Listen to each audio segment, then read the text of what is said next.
اپنے شو M B G specs کے ساتھ بلال غوری آپ کی خدمت میں حاضر ہے۔ وزیراعظم عمران خان صاحب نے فرمایا ہے کہ سینٹ کے الیکشن میں وہ اکثریت سے جیتیں گے، لیکن سوال یہ پیدا ہوتا ہے کہ اگر انہیں کامیابی کا اتنا ہی یقین ہے تو پھر یہ خوف کیسا ہے؟ اس پہ بھی ہم بات کریں گے، لیکن سب سے پہلے ہم یہ جاننے کی کوشش کرتے ہیں کہ آج عدالت میں جو مقدمہ زیر سماعت تھا صدارتی ریفرنس سینٹ الیکشن سے متعلق، جس میں یہ سوال اٹھایا گیا ہے کہ آیا سینٹ کے انتخابات جو ہیں وہ خفیہ رائے دہی کے ذریعے ہونے چاہیے یا اوپن بیلٹنگ کے ذریعے ہونے چاہیے، اس مقدمے میں آج کیا ہوا؟ سب سے پہلے ہم یہ جاننے کی کوشش کرتے ہیں۔ اور نہایت افسوس کے ساتھ میں یہ کہوں گا کہ پاکستان کی سب سے بڑی عدالت سپریم کورٹ میں کورٹ نمبر 1 میں آج ایک ایسی بات کی گئی ہے کہ جسے نہایت نامعقول بات جو ہے وہ کہا جا سکتا ہے، اور جس کا مفہوم یہ ہے کہ الیکشن کمیشن جو ہے وہ سینٹ کے الیکشن نہ کروائے بلکہ وہ سلیکشن کرے۔ یہ بات کیسے اور کیوں کہی گئی، کس تناظر میں کہی گئی، اور میرے نزدیک یہ بات جو ہے نہایت افسوسناک کیوں ہے، اس کا ہم جائزہ لیتے ہیں۔ آج جو ہی سماعت کا آغاز ہوا سپریم کورٹ میں کورٹ نمبر 1 میں، چیف جسٹس گلزار کی سربراہی میں سپریم کورٹ کا جو 5 رکنی لارجر بینچ ہے وہ اس معاملے کی سماعت کر رہا ہے۔ جیسا کہ کل کے شو میں نے آپ کو بتایا تھا کہ 24 گھنٹے کا ٹائم الیکشن کمیشن کو، چیف الیکشن کمشنر کو جو ہے وہ دیا گیا تھا کہ آپ اس پہ سوچ لیں، مشاورت کر لیں اور کل تک جو ہے وہ ہمیں بتا دیں۔ اس پہ یہ آراء بھی سامنے آ رہی تھیں کہ کچھ جو الیکشن کمیشن کے ارکان ہیں، ممبران ہیں، انہوں نے یہ مشورہ دیا ہے کہ چیف الیکشن کمشنر کو ذاتی حیثیت میں سپریم کورٹ میں پیش نہیں ہونا چاہیے، کیونکہ الیکشن کمیشن جو ہے وہ ایک آئینی ادارہ ہے، آزاد اور غیر جانبدار ادارہ ہے، جس پہ کوئی اور ادارہ جو ہے وہ اثر انداز نہیں ہو سکتا، اسے طلب نہیں کیا جا سکتا، اس سے جواب نہیں مانگا جا سکتا۔ تو اس تناظر میں یہ مبینہ طور پہ یہ دعویٰ کیا گیا تھا کہ الیکشن کمیشن کے ممبران نے انہیں مشورہ دیا ہے چیف الیکشن کمشنر کو کہ آپ ذاتی حیثیت میں پیش نہ ہوں، لیکن اس کے باوجود جو ہے چیف الیکشن کمشنر بھی ذاتی حیثیت میں پیش ہوئے، اور جو الیکشن کمیشن کے ممبران ہیں وہ بھی پیش ہوئے، جو وکیل ہیں الیکشن کمیشن کے وہ بھی پیش ہوئے۔ اور جب سماعت کا جو ہے آغاز ہوا تو ایک بار پھر الیکشن کمیشن کی طرف سے اپنے اس موقف کا اعادہ کیا گیا۔ غیر متوقع طور پہ الیکشن کمیشن جو ہے وہ ڈٹ گیا ہے، الیکشن کمیشن نے ڈکٹیشن لینے سے انکار کر دیا ہے اور اپنا فیصلہ جو ہے آئین کی روشنی میں کیا ہے، اور موقف یہ پیش کیا گیا ہے کہ ٹریسیبل بیلٹ پیپر جو ہے وہ موجودہ قوانین کے تحت وہ ممکن نہیں ہے۔ بیلٹ پیپر پہ کسی قسم کا سیریل نمبر جو ہے وہ نہیں لگایا جا سکتا۔ آرٹیکل 226 کے تحت سینٹ انتخابات جو ہیں وہ خفیہ رائے شماری کے ذریعے ہی ہو سکتے ہیں۔ اگر اس میں صورتحال میں کسی قسم کی تبدیلی مقصود ہے تو اس کا طریقہ یہ ہے کہ آئین میں ترمیم کی جائے، تب ہی اوپن بیلٹنگ کا انعقاد جو ہے وہ ممکن ہو سکے گا۔ یہ جواب جمع کروایا الیکشن کمیشن کی طرف سے۔ جو الیکشن کمیشن کے وکیل ہیں وہ کئی بار انہوں نے بات کرنے کی کوشش کی لیکن انہیں روک دیا گیا۔ جسٹس اعجاز الاحسن جو ہیں انہوں نے فرمایا کہ آپ اپنے گھوڑے ذرا روک کے رکھیں، آپ کو اتنی جلدی کیا ہے۔ چیف جسٹس جو ہیں جسٹس گلزار، انہوں نے فرمایا کہ ہم چیف الیکشن کمشنر کو سننا چاہیں گے، ان سے بات کرنا چاہیں گے، ان سے پوچھیں گے۔ تو سی جو ہیں سلطان سکندر راجہ وہ روسٹرم پر آئے اور انہوں نے ایک بار پھر بتایا کہ ہم نے کرپٹ پریکٹسز کو روکنے کے لیے یہ اقدامات جو ہیں وہ کیے ہیں، لیکن بیلٹ پیپر کو اگر ٹریس کیا گیا، اگر بیلٹ پیپر پہ کسی قسم کی شناختی نشان جو ہے وہ لگایا گیا تو یہ خفیہ رائے دہی کا جو تقدس ہے وہ پامال ہوگا۔ اس پہ جو چیف جسٹس ہیں جسٹس گلزار، انہوں نے چیف الیکشن کمشنر کو سمجھانے کی کوشش کی۔ انہوں نے کہا کہ الیکشن کمشنر صاحب آپ سمجھ نہیں رہے، آپ بات کی گہرائی کو سمجھیں، پاکستان میں کس طرح سے انتخابات ہوتے ہیں یہ سب کو پتہ ہے، آپ جو کہہ رہے ہیں یہ تو روزمرہ کا کام ہے۔ ساتھ ہی انہوں نے کہا کہ ایک بار پھر کہا کہ آپ سمجھ نہیں رہے، آپ جو انتخابات کے ذریعے جو انتخابات کرواتے ہیں ان کے ذریعے حکومتیں بنتی ہیں، حکومتیں گرتی ہیں، آپ معاملے کو جو ہے وہ سمجھنے کی کوشش کریں۔ چیف الیکشن کمشنر جو ہے انہوں نے ایک بار پھر اس دو ٹوک موقف کا اظہار کیا۔ انہوں نے کہا کہ شناخت خفیہ نہیں رکھنی اگر ووٹرز کی، تو پھر عدالت اس حوالے سے کوئی حکم جاری کر دے، یا پھر دوسرا طریقہ یہ ہے کہ ترمیم کی جائے آئین میں، کوئی تیسرا راستہ جو ہے وہ ہمارے پاس نہیں ہے۔ اگر کوئی جماعت جو ہے، اس پہ چیف جسٹس صاحب نے کہا کہ اگر کوئی جماعت تناسب سے زیادہ سینٹ کی نشستیں لے تو الیکشن کمیشن کیا کرے گا۔ متناسب نمائندگی، انہوں نے ایک بڑی اہم بات کی اس موقع پہ، انہوں نے دھمکی دی کہ اگر متناسب نمائندگی نہ ہوئی، جس پارٹی کی جتنی نشستیں بنتی ہیں اگر وہ اسے نہ ملیں، جتنی نشستیں اس کی بنتی ہیں، تو ہم الیکشن کو کالعدم قرار دے دیں گے۔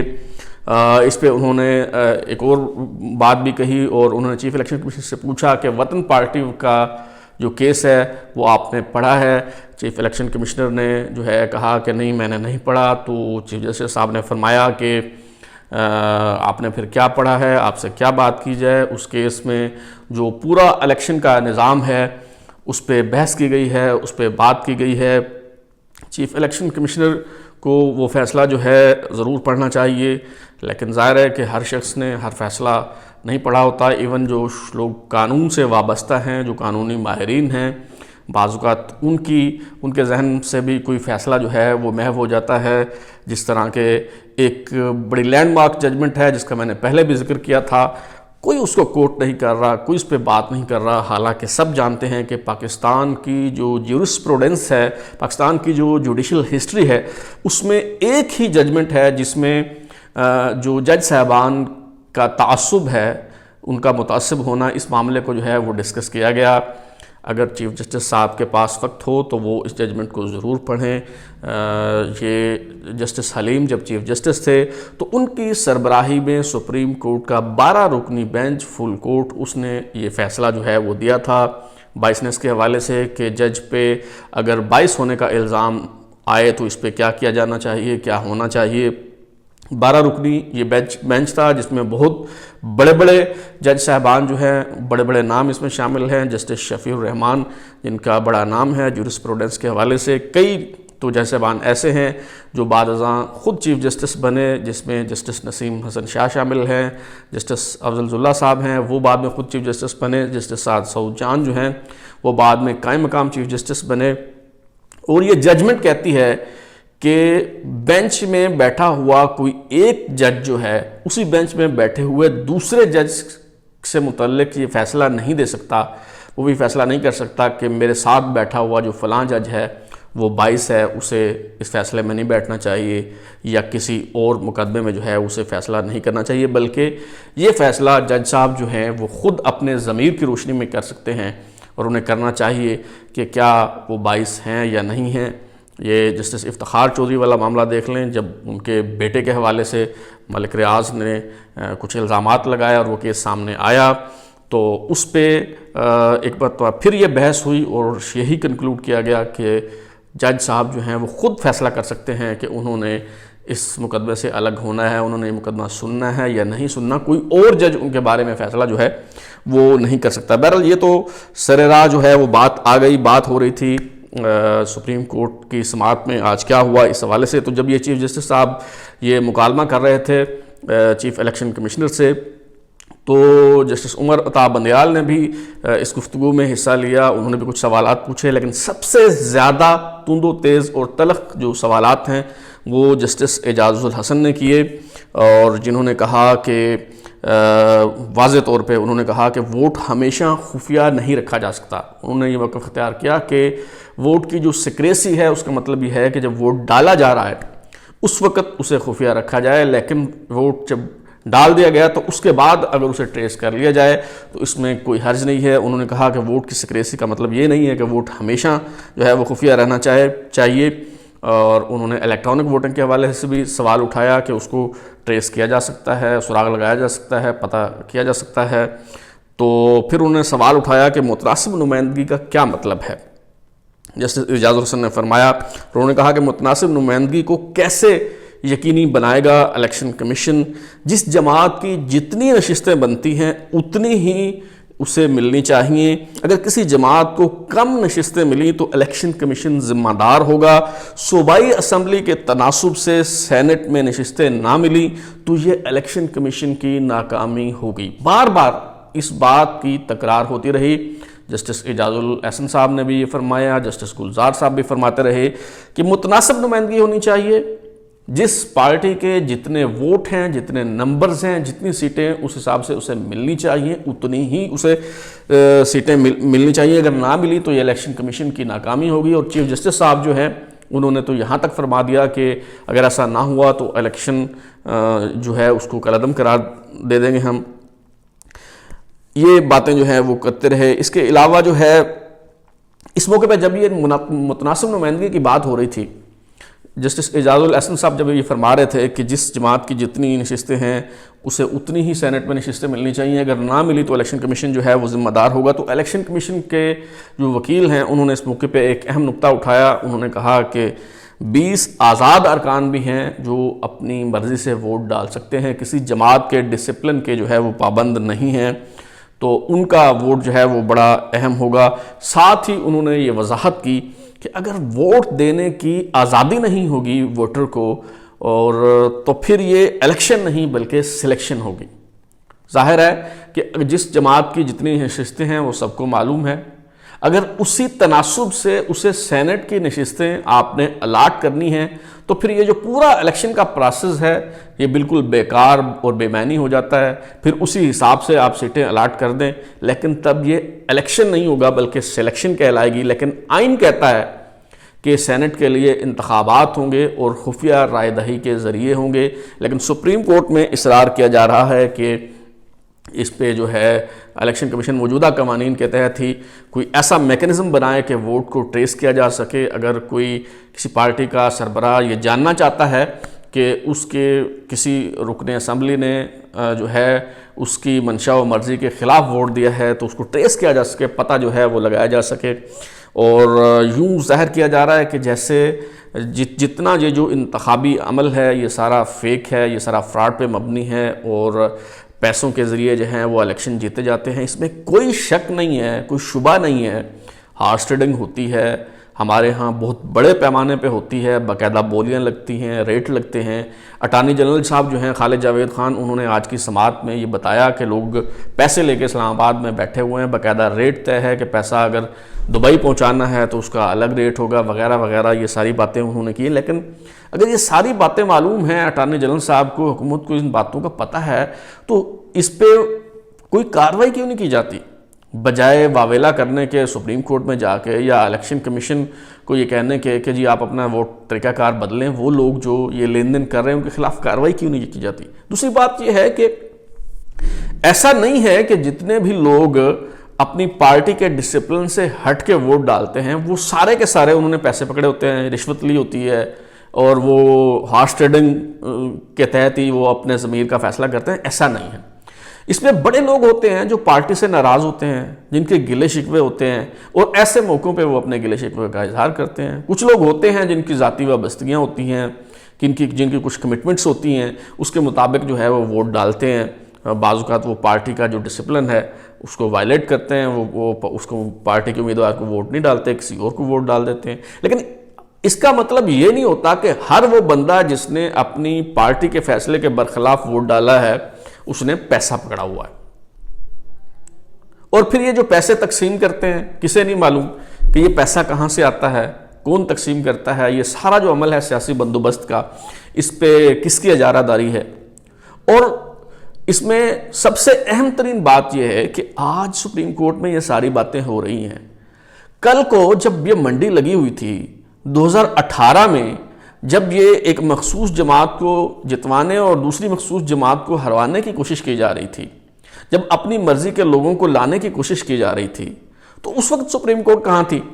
اور پھر یہ تو کل کی بات ہے، سپریم کورٹ کی ناک کے نیچے یہ جو چیئرمین سینٹ ہے صادق سنجرانی، ان کے خلاف جو تحریک عدم اعتماد ہے کس طرح سے ناکام بنائی گئی۔ وہ جو 14 سینیٹرز تھے 16 وہ کہاں گئے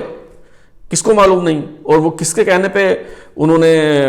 ووٹ نہیں ڈالا، یا کس کے کہنے پہ انہوں نے پارٹی کے ڈسپلن کی خلاف ورزی کی، کون نہیں جانتا۔ اگر جج صاحبان جو ہیں واقعی اس مسئلے کا تدارک چاہتے ہیں، اور جیسا کہ توقع رکھنی چاہیے کہ جج صاحبان نیک نیتی کے تحت ہی یہ ساری باتیں کر رہے ہیں اور کوشش کر رہے ہیں کہ ہارس ٹریڈنگ جو ہے وہ روکی جائے، لیکن نیک نیتی کا اظہار تب ہوگا جب اس کا اطلاق 2018 کے انتخابات پہ بھی کیا جائے،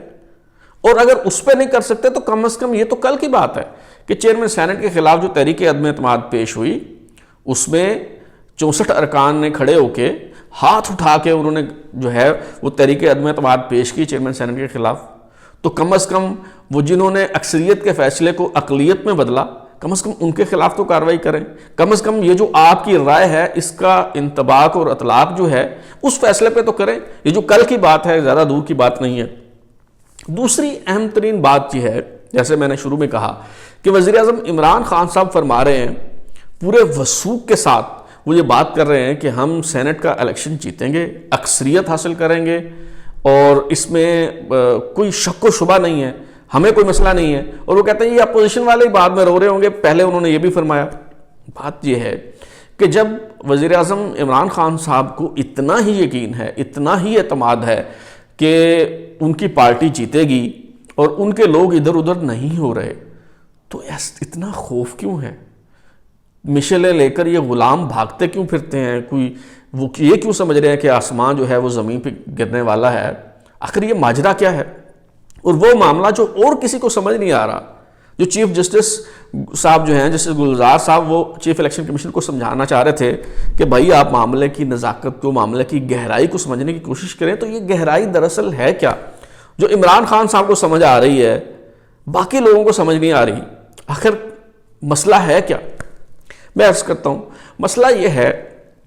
کہ جو گزشتہ انتخاب ہوا تھا، سینٹ کا جو الیکشن ہوا تھا 2018 میں، وہ الیکشن پی ٹی آئی کو کچھ 4 لوگوں نے مل کے جتوایا تھا۔ اس میں ایک بندے کا نام ہے جہانگیر ترین، جو ابھی ناراض ہیں کیونکہ ان کے خلاف کوئی انکوائریز ہوئیں، الزامات لگے، واپس لے لیا گیا، یہ بھی فیصلہ ہوا کہ دوبارہ انہیں ذمہ داری جو ہے وہ سونپی جائے، لیکن ان کے بیٹے کو ٹکٹ نہیں ملا، کچھ اور بھی وجوہات ہیں جس وجہ سے وہ ناراض ہیں۔ آپ نے دیکھا ہوگا کہ ان کا جو طیارہ ہے وہ ابھی حرکت میں نہیں آیا۔ اگر ان کا طیارہ حرکت میں ہوتا اور وہ جہاز میں بھر بھر کے لوگوں کو لے کے آ رہے ہوتے تو پھر یہ ہارس ٹریڈنگ کی باتیں آپ کو سنائی نہیں دینی تھی، یہ کسی کو نظر بھی نہیں آنی تھی، اور اس معاملے پہ مٹی ڈال دی گئی ہوتی۔ یہ ہارس ٹریڈنگ کا شور اس لیے ہو رہا ہے کہ جہانگیر ترین صاحب ان کے ساتھ نہیں ہیں۔ دوسرا بندہ جس نے الیکشن جتوایا عمران خان کو، گزشتہ جو سینٹ کا الیکشن تھا، اس کا نام ہے پرویز خٹک صاحب کا ایک طویل سیاسی سفر ہے، جوڑ توڑ کے ماہر ہیں، اور ان کے ساتھ جو معاملہ ہوا پہلے وزیر اعلیٰ خیبر پختونخوا کے انتخاب کے حوالے سے، بلکہ اس سے سبق سیکھا عمران خان صاحب نے کہ کسی تگڑے بندے کو جو ہے وہ وزیر اعلیٰ نہیں بنانا۔ یہی وجہ ہے کہ خیبر پختونخوا میں بھی اور پنجاب میں بھی جو یس مین ہے اسے وزیر اعلیٰ جو ہے وہ بنایا گیا ہے۔ لیکن پرویز خٹک صاحب بھی ناراض ہیں، خفا ہیں۔ آپ نے دیکھا ہوگا کہ وہ اسی جو سارا پروسیس ہے اس میں اس طرح سے متحرک اور فعال نہیں دکھائی دے رہے جس طرح سے وہ سابقہ سینٹ کے الیکشن کے موقع پر ایکٹیو تھے۔ تیسرا بندہ ہے جی، اس کا نام ہے ثاقب نثار۔ ثاقب نثار صاحب نے جو خدمات سر انجام دی ہیں تحریک انصاف کے لیے، وہ شاید تحریک انصاف کا کوئی عہدیدار بھی وہ کردار جو ہے ادا نہیں کر سکتا تھا۔ آپ کے سامنے ہے کہ کس طرح سے سو موٹو لیے گئے، کس طرح سے کارروائی کی گئی، کس طرح سے اس وقت جو ہے وہ نواز شریف کی بطور پارٹی سربراہ اہلیت کا فیصلہ کیا گیا، جبکہ کاغذات نامزدگی جمع ہو چکے تھے، اور اس وقت اعلان ہو گیا کہ جی جو ٹکٹیں جاری کی ہیں انہوں نے جی وہ بھی ویلڈ نہیں رہی، لہٰذا جو مسلم لیگ نون کے لوگ تھے انہیں آزاد حیثیت میں جو ہے وہ الیکشن لڑنا پڑا۔ انتخابی نشان کا بڑا اثر ہوتا ہے، جو سیاسی لوگ ہیں اس کی اہمیت سے بخوبی واقف ہیں۔ پھر دوہری شریعت کے معاملے پہ نوٹس لے لیا گیا اور بڑے دن گرل کیا گیا، اور اس کے بعد بالآخر جو ہمایوں اختر ہیں اور شاہد خاقان عباسی صاحب کی جو ہمشیرہ ہیں انہیں نااہل قرار دے دیا گیا۔ یہ جو کچھ ہوا یہ سب آپ کے سامنے ہے۔ اب بھی اگرچہ وہ جو ثاقب نثار صاحب کا کردار تھا کوشش کی جا رہی ہے، لیکن ظاہر ہے ثاقب نثار جیسے لوگ تو پھر صدیوں میں پیدا ہوتے ہیں نا۔ جسٹس منیر بھی ایک تھا اور ثاقب نثار بھی ایک ہی ہے جو بڑے عرصے بعد پیدا ہوا، تو ان کی جگہ کوئی نہیں لے سکتا، ان کا خلا کوئی نہیں پور کر سکتا۔ اس حوالے سے کوئی شک و شبہ جو ہے وہ نہیں ہونا چاہیے۔ اچھا، چوتھا بندہ جو میں نے کہا 4 بندوں نے الیکشن جتوایا تھا عمران خان کو گزشتہ جو سینٹ کا الیکشن تھا۔ چوتھا بندہ نہیں ہے، وہ دراصل ایک محکمہ ہے جسے لوگ ادارہ کہہ دیتے ہیں غلطی سے، تو اس محکمے نے کہ لوگوں نے مل کے بڑا جو ہے وہ رول پلے کیا۔ اب یہ چوتھا بندہ جو ہے، اس حوالے سے بھی عمران خان صاحب بہت سے شکوک و شبہات کا شکار ہیں۔ اپوزیشن والے بھی بعض لوگ کہہ رہے ہیں کہ جی وہ جن لوگوں نے وہ سیاسی بندوبست کے تحت وہ انہیں الیکشن جتوایا تھا، اب یہ بھی تو ہو سکتا ہے نا کہ جی اس بار وہ ہمیں جتوا دیں۔ تو اصل خوف جو ہے وہ عمران خان صاحب کو یہ ہے کہ ان کی پارٹی انتشار کا شکار ہے، ان کی پارٹی میں اختلافات ہیں، لوگ ناراض ہیں، بلکہ شدید ناراض ہیں، دھڑے بندیاں ہوئی ہیں۔ انہیں پتہ ہے کہ ان کی پارٹی کے جو لوگ ہیں، ارکان پارلیمنٹ ہیں جو پی ٹی آئی کے، وہ پارٹی کے امیدواروں کو ووٹ نہیں کریں گے، وہ یا تو بکیں گے، وہ پیسے وصول کریں گے اور ووٹ ڈالیں گے، یا وہ اپنا غصہ نکالیں گے، اپنی ناراضگی ظاہر کریں گے اور پارٹی امیدوار کو ووٹ نہیں ڈالیں گے۔ اور تیسری بات یہ ہے کہ یہ جو 4 لوگ جو بڑے اثر انداز ہوئے تھے گزشتہ سینٹ الیکشن میں، وہ 4 جو عناصر ہیں وہ اس وقت موجود نہیں ہیں۔ ایون کہ جو چوتھا فرد جسے میں نے کہا کہ وہ ایک محکمہ ہے دراصل، لیکن لوگ غلطی سے اسے ادارہ کہہ لیتے ہیں، وہ اس کے حوالے سے بھی عمران خان صاحب کو کوئی شکوک و شبہات ہیں کہ پتہ نہیں میرے ساتھ ہے یا نہیں۔ کہا تو جاتا ہے کہ ہم ایک پیج پہ ہیں، لیکن اندر سے یہ ڈرے ہوئے ہیں کہ کہیں وہ ہمارے ساتھ ہاتھ ہی نہ ہو جائے، وہی ہاتھ جو ہم نے کیا تھا باقی سب کے ساتھ، کہیں اس بار وہ ہمارے ساتھ نہ ہو جائے۔ یہی وجہ ہے کہ اوپن بیلٹنگ کی بات جو ہے وہ کی جا رہی ہے۔ اب اوپن بیلٹنگ کے لیے آئینی ترمیم کی گنجائش تو باقی نہیں، کیونکہ اتنے دن نہیں ہیں، اتنا ٹائم نہیں ہے۔ اب اس کا طریقہ یہ ہے کہ یہ الیکشن کمیشن پہ کوئی دباؤ ڈال کے اسے مجبور کر دیا جائے، کوئی اس طرح کا میکنزم بنانے پہ کہ کوئی شکایت آتی ہے تو پارٹی سربراہ جو ہے وہ ٹریس آؤٹ کر سکے کہ کس نے کسے ووٹ ڈالا ہے، اور جب یہ خوف ہوگا تو پھر وہ لوگ جو ہیں پارٹی سربراہ کی مرضی اور منشا کے خلاف ووٹ نہیں ڈالیں گے، اپنے امیدواروں کو ہی ووٹ دیں گے۔ یہ خوف کی فضا جو ہے یہ مسلط کر کے عمران خان صاحب اور پی ٹی آئی جو ہے وہ سینٹ کے الیکشن جیتنا چاہتی ہے۔ اس میں عدلیہ کا کردار بہت اہم ہوگا۔ میری یہ گزارش ہے کہ عدلیہ کو سیاسی معاملات میں نہیں پڑھنا چاہیے۔ ماضی میں سیاسی معاملات میں پڑھنے کی وجہ سے، سیاسی مقدمات میں الجھنے کی وجہ سے عدلیہ کی بہت بے تکیری ہوئی ہے، عدلیہ بہت متنازع ہوئی ہے، اور یہ جو عدلیہ ہے شاید یہ متنازع ترین عدلیہ ہے پاکستان کی۔ ماضی میں بھی اس میں کوئی شک نہیں ہے کہ ہر دور میں اسٹیبلشمنٹ کے لوگ رہے ہیں، اسٹیبلشمنٹ کی منشا و مرضی کے مطابق فیصلے جو ہیں وہ ہوتے رہے ہیں۔ جسٹس منیر تو بدنام ہے ایک، لیکن کچھ چھوٹے چھوٹے جسٹس منیر بہت رہے ہیں۔ جسٹس نسیم حسین شاہ جو ہیں وہ تو کھلے عام اپنے کئی انٹرویوز میں اس بات کا اعتراف کر چکے ہیں کہ بھائی وہ کون سے فیصلے کس کے وہاں پہ اور کیسے ہوئے اور کس طرح ہوئے، سب کچھ ہوتا تھا، لیکن وہ ایک خاص طریقے سے سلیقے سے ہوتا تھا، بائی بک ہوتا تھا۔ جج صاحبان کہتے تھے کہ بھائی آپ بتائیں ہمارے پاس گنجائش کہاں ہے، اگر کہیں کوئی گنجائش موجود ہے تو چلے ہم کر دیتے ہیں، آپ کو فیور دے دیتے ہیں، لیکن بائی بک اگر گنجائش نہیں ہوتی تھی تو کبھی بھی کوئی اس طرح کا بلنڈر نہیں کیا جاتا تھا کہ جس کا دفاع جو ہے وہ نہ کیا جا سکے۔ اور اب جو یہ جو اوپن بیلٹنگ کا معاملہ ہے، اس میں بات کھل کے سامنے آ چکی ہے کہ آئین میں اس کی کوئی گنجائش جو ہے وہ نہیں ہے، لیکن لگ رہا ہے کہ اگلے 1-2 دن میں اس حوالے سے کوئی آرڈر پاس کر دیا جائے گا۔ اگر یہ آرڈر پاس کیا تو یہ جو ہماری عدلیہ ہے یہ مزید متنازع ہو جائے گی، اور یہ پاکستان کے لیے بہت نقصان دہ ہوگا۔ اب تک کے لیے اتنا ہی، بلال لوری کو اجازت دیجیے، انشاءاللہ پھر ملاقات ہوگی۔ اگر آپ کو ہمارا پروگرام پسند آیا تو اسے لائک کریں، کمنٹ کریں، شیئر کریں، اور اگر آپ اس سلسلے سے جڑے رہنا چاہتے ہیں تو ہمارا چینل سبسکرائب کرنے کے بعد بیل آئیکن یعنی گھنٹی دبائیں اور دیکھتے رہیں ہمارا چینل۔ اب تک کے لیے اتنا ہی، اللہ حافظ۔